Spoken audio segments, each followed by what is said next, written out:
दिखाया जाता है और यहाँ पर 3 घंटे उसको पूरे हो चुके थे और अभी भी वो सोल रिंग को एब्जॉर्व करने में ही लगी हुई थी। जिसके साथ ही अब वांग दोंगार की आंख खुलती है तो वांग दोंगार के सामने यूहा होता है जो कि उसके लिए फूड और वाटर लेके आया था और कह रहा था कि चलो कुछ खा लो।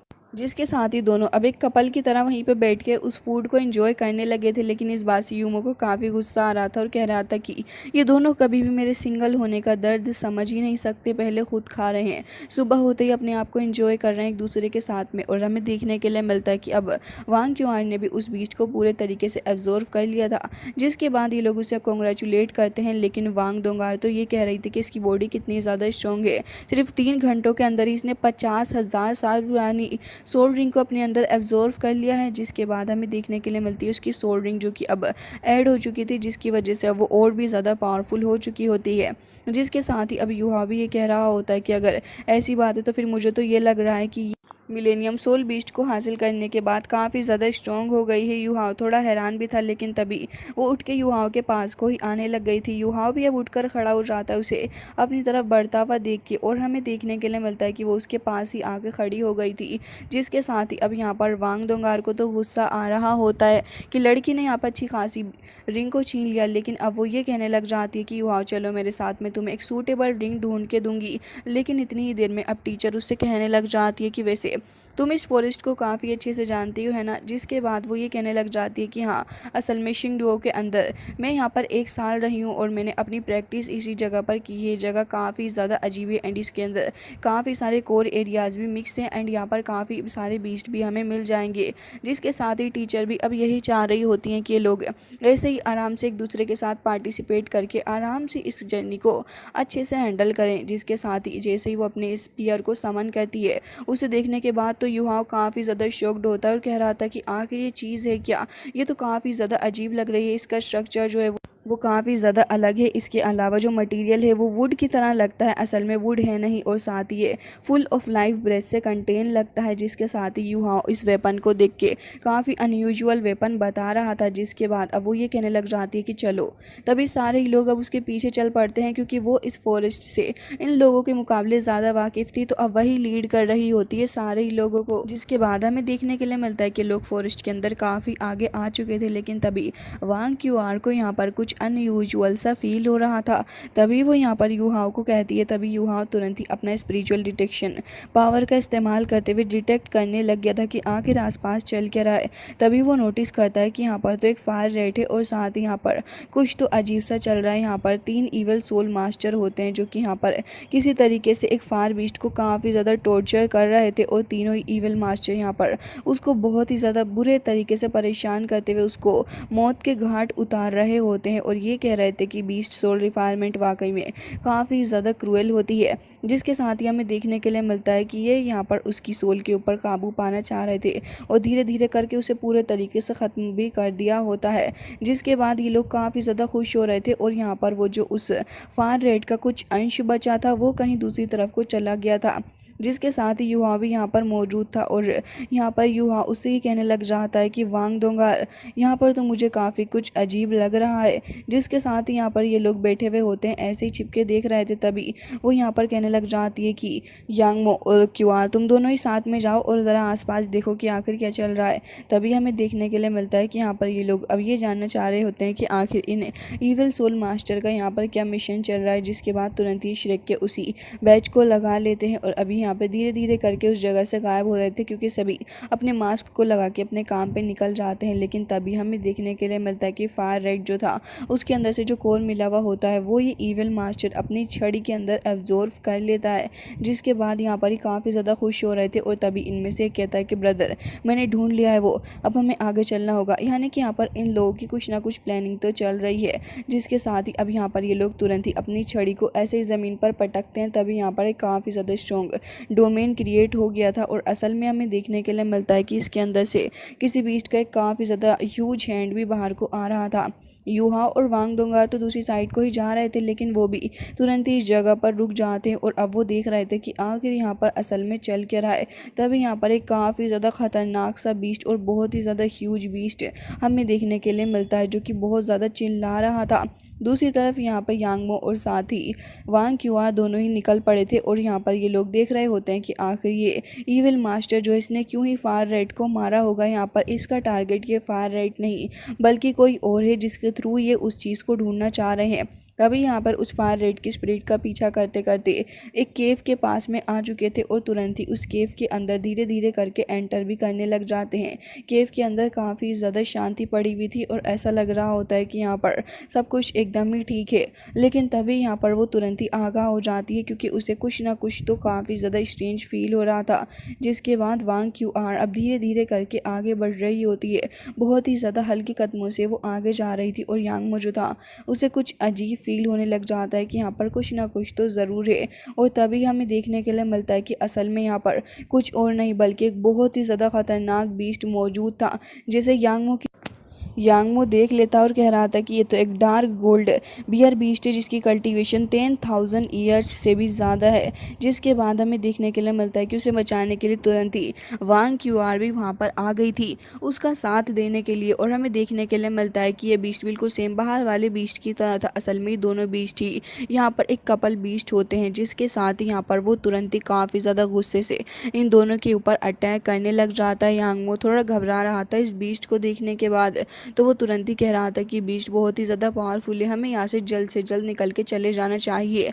लेकिन ज़िद्दी क्यूआर वहीं पे खड़ी रहती है और वो यहाँ पे अपने स्पीयर को लेके अटैक करने जा रही होती है। हालांकि यांगमो को काफ़ी बुरा लग रहा था और उसे अपनी जान का खतरा भी इस जगह पर फील हो रहा होता है। लेकिन वो अब क्या ही कर सकता था क्योंकि उसकी टीममेट ने डिसाइड जो कर लिया था कि वो तो यहाँ पर फाइट करेगी, जिसके चलते अल्टीमेटली वो भी यहाँ पर उसके साथ ही हो जाता। फिर तुरंत ही अपनी फर्स्ट सोल टेक्निक का इस्तेमाल करने वाली होती है। लेकिन इतनी देर में यहाँ पर यांगमो उसका साथ देने के लिए आ जाता है। जैसे ही यहाँ पर यांगमो आता है तभी उसे यूहाओ की बात वापस से याद आ जाती है कि हम लोग टीममेट्स हैं।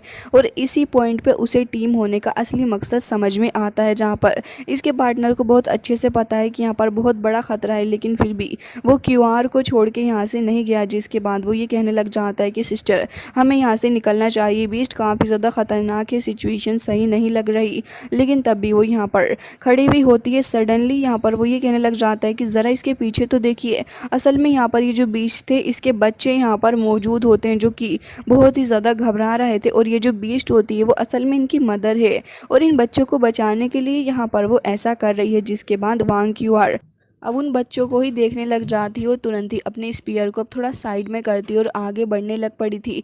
यंगमा तो यहाँ पर उसको रोक ही रहा होता है लेकिन वो नहीं रुक रही थी, बल्कि स्पीयर के अंदर से काफ़ी ज़्यादा लाइट लेके वो आगे बढ़ रही होती है इसी बीस्ट के पास में। और इसके जो बच्चे थे और अब वो भी उसको देख के बिल्कुल भी नहीं डर रहे होते हैं। जिसके बाद यहाँ पर वो बहुत ही ज़्यादा हैरान था कि आखिर कैसे इस बीस्ट ने इतनी आसानी से खुद को सरेंडर कर दिया है। और ये चीज़ वाकई में काफ़ी ज़्यादा शॉकिंग भी थी कि इतना पुराना बीस्ट कितनी आसानी से इसके पास में यहाँ पर अपने आप को सरेंडर कर रहा है। दूसरी तरफ हमें देखने के लिए मिलता है कि ईवल सोल मास्टर जो थे वो यहाँ पर इसे मेल बीस्ट को पकड़े हुए थे और असल में यहाँ पर फीमेल बीस्ट को यहाँ पर बुला रहे होते हैं क्योंकि वो तो उन्हें ढूंढने पर नहीं मिल रही थी, क्योंकि वो उसको ढूंढ के फिर उसके बच्चों को पकड़ना चाहते हैं और फिर इन दोनों ही बीस्ट को मार देंगे। ये बचपन से ही अगर उन बीस्ट को अपने पास में रखेंगे तो बहुत ही अच्छे तरीके से उन्हें ट्रेन कर सकते हैं और इसका हल अंत में ये निकलेगा कि आगे जाके बहुत ही ज़्यादा ख़तरनाक तरीके के बीस्ट बन जाएंगे जो कि उन्हें ही ओबे करेंगे, साथ ही उनकी वजह से एक किलिंग मशीन बन जाएंगे और बहुत ही ख़तरनाक तरीके की तबाही मचाएंगे। मदर बीस्ट ने क्योंकि अभी अभी इन्हीं बच्चों को भी जन्म दिया है जिसके चलते वो वीक है और उसके अंदर इतनी स्ट्रेंथ नहीं है कि वो फाइट कर सके। तो बस वो उस फायर रेड को किसी भी तरीके से भस्म करके उसके थ्रू ये ढूंढना चाह रहे थे कि फीमेल बीस्ट कहाँ चली गई है। यूहाओ को इनके सारे इंटेंशंस अब समझ में आ जाते हैं, जिस बात से उसे बहुत ही ज़्यादा गुस्सा आ रहा था और उसे ये चीज़ बिल्कुल भी बर्दाश्त नहीं हो रही होती कि आखिर ये लोग किस तरीके की हरकतें यहाँ पर कर रहे हैं। जिसके बाद वो ये कह रही थी कि आखिर ये लोग कितने ज़्यादा बुरे हैं। ये ईविल मास्टर का ग्रुप जो है बहुत ही ज़्यादा ख़तरनाक और साथ ही इनह्यूमन है। यहाँ पर यूहाओ को भी बहुत ही ज़्यादा बुरा लग रहा होता है और यूहाओ ये भी समझ गया था कि यहाँ पर कल रात जो हादसा हुआ था बीस्ट वाला वो भी इन लोगों की वजह से ही हुआ होगा, क्योंकि ये फ़िलहाल इतनी कम तबाही करके तो बिल्कुल भी नहीं रुकने वाले बल्कि काफ़ी ज़्यादा तबाही ये लोग मचाएंगे। तभी हमें देखने के लिए मिलता है कि यहाँ पर ये लोग जो थे आपस में ही बातें करने लग जाते हैं और कह रहे थे कि ब्रदर अगर हम यहाँ पर ये सब कुछ कर रहे हैं तो आपको तो पता ही है कि स्टार दो फॉरेस्ट यहाँ से काफ़ी ज़्यादा क्लोज है। तो अगर ब्रदर हम लोग यहाँ पर ये सब कुछ करेंगे तो फिर यहाँ के जो बीस्ट हैं उन्हें इसके बारे में तुरंत ही पता चल जाएगा और अगर ऐसा हुआ तो फिर इससे तो हम यहाँ पर काफ़ी बड़ी सी प्रॉब्लम के अंदर भी फंस सकते हैं। लेकिन तभी यहाँ पर इसका साथी जो था वो उससे ये कहने लग जाता है कि आखिर तुम इस बात को लेकर परेशानी क्यों हो रहे हो, क्योंकि इसके लिए भी मेरे पास में एक बैकअप प्लान मौजूद है। और यहाँ पर हमें देखने के लिए मिलता है कि वो श्रेक के लोगों का एक मास्क यहाँ पर दिखाने लग जाता है और वो मास्क यहाँ पर खून से रंगा हुआ था। जिसके साथ ही वो ये कह रहा होता है कि ये मास्क मुझे बहुत ही पहले मिला था, क्योंकि मैंने इस मास्क को एक पुराने बंदे को मार के हासिल किया था जो कि श्रेक से ही बिलोंग करता था। और जब यहाँ पर मैंने उस बंदे को मार दिया तो फिर ये मास्क भी मुझे मिल गया।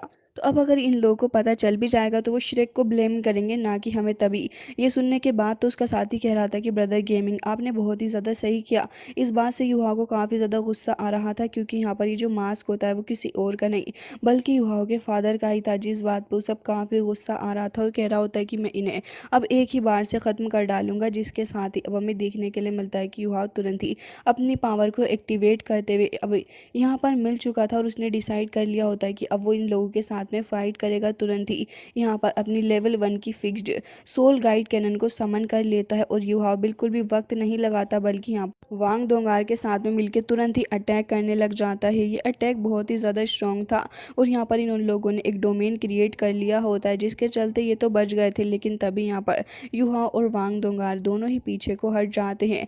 लेकिन यहाँ पर डिस्ट्रक्शन अच्छा खासा हो गया था, जिसके चलते ये लोग तुरंत ही आगाह भी हो जाते हैं। हालांकि इसके बाद यहाँ पर ये लोग बहुत ही ज़्यादा आगाह हो गए थे। लेकिन तभी युहा को देखने के लिए मिलता है कि यहाँ पर तो एक काफ़ी ज़्यादा ह्यूज स्नेक मौजूद है और ये स्नेक बहुत ही ज़्यादा खतरनाक भी लग रहा है।